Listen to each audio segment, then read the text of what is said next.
Welcome! In front of me is a Samsung Galaxy Note 10 Plus, and today I'll show you how to access the recovery mode on this device. So to start off and to power off the device, we'll need to pull down the notification panel because the power off has changed to be this simple button right here. So just tap on it and get the option that you normally get by holding the power key. And then I'm gonna just tap on power off and once more and wait for the device to actually shut off. And once it has, we'll then begin holding power key and volume up. So volume up, power key, hold both of those keys together till you see the Galaxy logo, just now, and you can let go.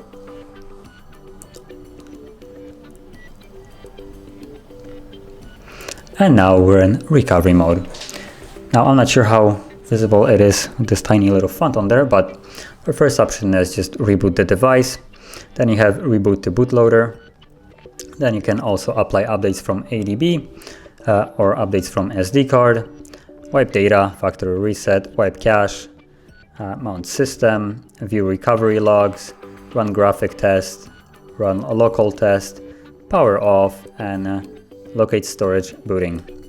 So you also navigate to the menu using volume keys, as you probably see me doing, and confirm whatever you select with the power key because touch doesn't work, as you can see.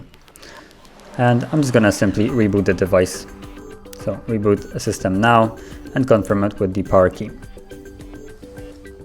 And we'll give you a little message on the bottom rebooting, and then immediately after it will just shut off and power back on into the normal Android. Back in the Android.